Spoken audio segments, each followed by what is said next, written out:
Welcome to the podcast I'm Too Old for This, where we're asking the uncomfortable, inspiring and frequently asked questions of people who've truly seen it all. I'm Cath, your guide to explore the realities of getting older, with open conversations, no taboos and a good dose of humour. We spend an hour and a half talking and saying nothing and solving no problems and having a good old laugh. So do you talk politics? No, none of that stuff? No. Politics and religion are off the mark. Today we're talking about friendships and the kinds of relationships we have as we grow older and how we actually enjoy those relationships over time. I've got with me Rob, who's 75 years of age, and Vina, who's 90, and they've seen and done it all, and they're here to talk about how they managed to maintain some really wonderful friendships through the years.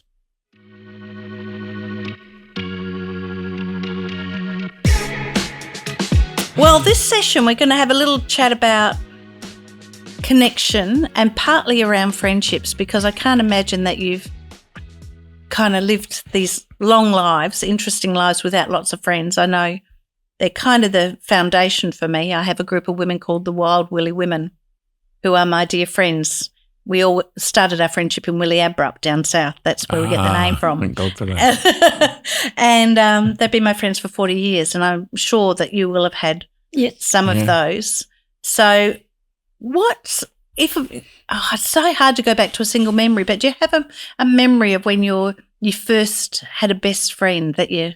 I can remember. Oh, can you? Mm-hmm. What was that like? Well, I was in a very small town. I was born in a small town, and we were all knowing each other. Yeah. And the school was perhaps a kilometre and away, and we go walking every day to school. That's the primary school. Wow. I remember. And those people, most of them are dead, but some is still alive. I still contact them. That's all I can say. Wow. Yes. So like for Christmas and things like that, do you? No. When I go to Portugal, I phone them. Yeah. Oh, do you? It's not much there, like only 2, but still there, you know. So I know you're going back to Portugal soon. Yeah. Which is amazing in itself, because it's a hell of a trip. I've told them. So will you see them when you get there? Yes. Oh, wow. One is in Lisbon. And one is in Algarve. And what? They were from Africa. So. And moved to Portugal as well? Yes. A lot of people from Portugal that I knew in Africa, because I had been a lot of towns, and so I still have them as friends. And did you get up to anything bad? Sorry? Did you do anything naughty? No. Oh, no, Vina, it sounds like you've been a very good girl. What can I do naughty? I don't know. Age. When you were younger, did you do it with? Did you no misbehaving at all? They are 2 ladies. It's not men. I didn't mean that kind of misbehaving. They were married very late. Yeah. I can remember, I guess my first best friend was my fiance's cousin, and he and I shared a flat together in London. Ooh, that would have been good. Yeah, it was. They were wild days. And he was an absolute champion. We got on really, really well. Unfortunately, we didn't last for that long because we just separated for jobs, and then I divorced. That'll do it, won't it? Yeah, but we were actually a foursome. You know, my wife, him, and his wife. We were a foursome for quite some time, and they were good times. Good times. And you still have groups of friends that you knew from there? Well, from then on, when you get into advertising as a copywriter, you work with an art director normally. And some guys pair up for life, and you see more of your art director than you do of your wife and kids sometimes. You know? And I had one guy, his name is John Draper, and we bumped into each other, early 80s probably, and started working together. I then left the agency. He followed me, and we worked together on and off for, God knows, 30 years. And I Skype him every Thursday night. We're Skyping him at 6:30 tonight. He's nearly 80.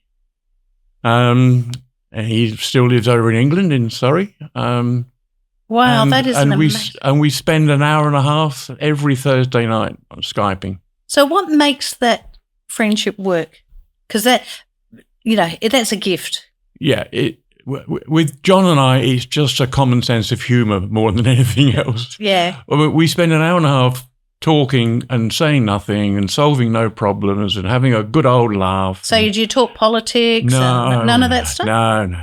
Politics and religion are off the. Oh, there must be cricket there. Off the table.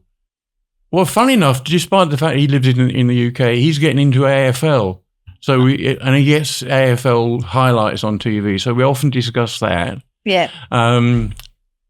His other sport is soccer. So a bit of soccer gets taught, but just what's happening in your day to day, and there'll be funny stories and laughs and whatever. And it's been going on for years and years. And how about having friendships with the opposite sex? Because that's not always an easy thing to do and maintain. Did you find that through your life that you? Oh yeah. I mean, other than 2 wives, obviously, and 2 affairs, I'll call them.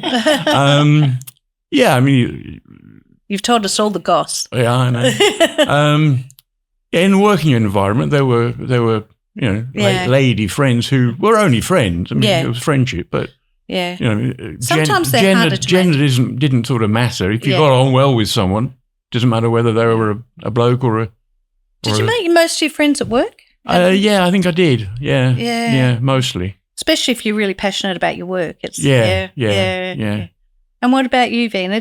I have a big friend, a man friend, very, very, for 40 years. Wow. Yeah. From work? Did you meet him at work?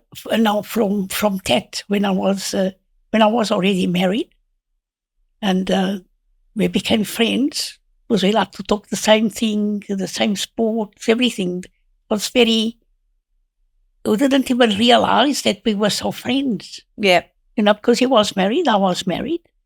And there was nothing between us until one day he said to me, "Do you know what the brakes of a car is for?" I said, "To brake." So that's when he realized that he loved me. Oh, wow. Yeah. And when I said, he made a sign on the we were in a group. So he can always talk to me all the time. He was talking to me. His wife didn't care and my husband didn't care because we were really friends. Yeah. Until he said that phrase, that made me click. And then I realized that I really had something more than friendship. Something special. Yeah, for him. But he was married and I was married, so there was nothing. And have you stayed friends? We stayed friends. Wow. And he's still alive? He's still alive. Oh, you've got great, wherever you grew up, I tell you, it's good weather for living a healthy long. Yeah. And do you still speak all the time about? Yeah, yesterday he sent me an email. Oh, did he? Yeah. He knows that I'm going to Portugal. And of course we meet and we talk. Yeah. But there is nothing, but he just likes to see me and to talk to me. And his wife has got Alzheimer's, so, his wife is 9 years younger than him. I'm his age. Yeah. Besides, he's a little bit younger than me. But that's it. But Your toy boy. No, your toy boy. Just a friend. And nobody might understand this. No, I think that happens a lot. Yeah, it's just sometimes friendships with the opposite sex are sometimes fraught with. We can be years without seeing each other, all right? But when we see, it seems that the time didn't pass, didn't go. That's the real friendship, isn't it, when that happens? Even with my friends, females, it seems that really that the time didn't go. We are the same person when we meet. We can be without talking to each other because one is in Brazil. So, but if I see her, it's still the same. I know her life. She knows me, Do you think I find that for me, the people that I grew up with, whether it was cousins or friends, they're the real friendships because you've shared your youth with them and you've grown up together. And so when you see each other, you're right. It's like, oh, my God, these jokes, we're still telling the same jokes we told 40 years ago. She tells me about the husband and the things that they complain. Yeah, of course. Yeah. I know her life. Yeah, the good thing is they've forgotten the jokes again by then. By the time you see each other again. Yeah. So what do you think makes a good friendship? I don't know, just happens. I don't know. I think it's by caring, no? Yeah. By being, if she needs something, if my friend needs something, I'm willing to give without waiting a reward or something. It's just natural. Yeah. You know? Yeah. Like you do to your sister and to your family. It's a giving and taking. It's not, there is no thumbs up or... Yeah. No, it's giving and not just taking. And sometimes it's not even being invited to give, isn't it? So the real friends for me have been like when someone in your family passes, for example, and they don't wait to say, if you need me, just call me. Yeah. They just arrive. Yes. Yeah, and you know. That's right. You just know. That's right. Yeah. Yeah, I think with this guy, John, in the UK, I mean, we have I suppose the word is, it's a commonality. I don't know. We just think and act the same. Yeah. You know? Yeah. It's almost as if we were brothers. Yeah. Obviously, we're not.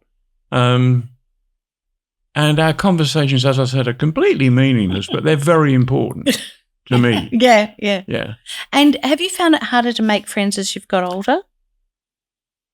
Real deep friends, yes. I mean, good, strong acquaintances. I mean, even here, they're not superficial.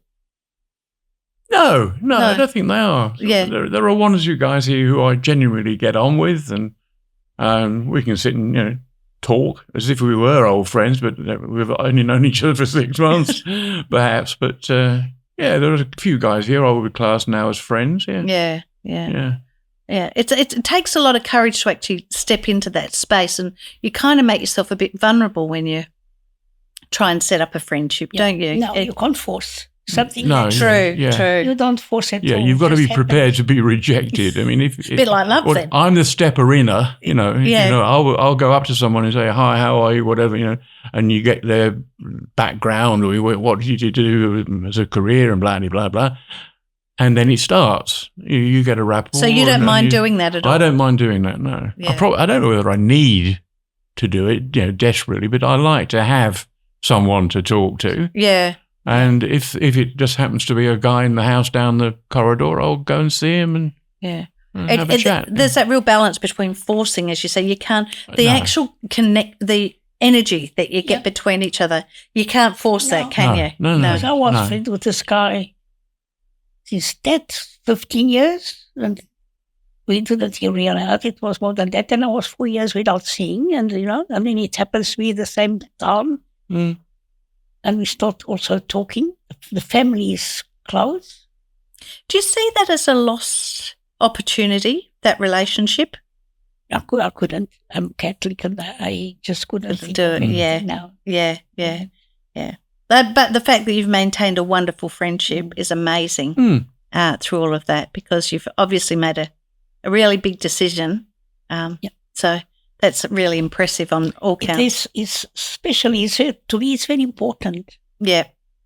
Yeah. And you have one or two really important friendships in your life, don't you? Yeah. Oh, yeah. Yeah. And I say to my kids, the best friendship you can get is when you are at school. Yeah. The one that lasts, really. When it lasts forever. All your life. Right? Yeah. Mine came from my best friends, the ones that I'm talking about, that are this group of the Willie girls, yeah. We've just been on holidays to Bali in May together. That came when our children were at school, at kindergarten, and we used to take the kids to school and pick each other's kids up because you're at work and you can't get off work and all of that. So the shared kind of stress of having kids together forged it. So it's still 35 years later, 40 years later, we're still catching up. I mean, friendship is largely about sharing. Yeah. Funny enough, it's, you do, I say things to this guy, John, that I probably wouldn't say to anybody else. Yeah. That's right. Yeah. And I don't mean sort of intimacies or just silly things sometimes. Yeah. But I can't see myself saying it to anybody else. But there's something about a friendship where you trust that no matter what you say. Oh, yeah. It's and you unconditional. Don't have to think. Yeah. What he's going to think about that, if we say something that is out of the ordinary, thing. Yeah. They don't get. You don't feel judged. Yes. Yeah. No judgment. No.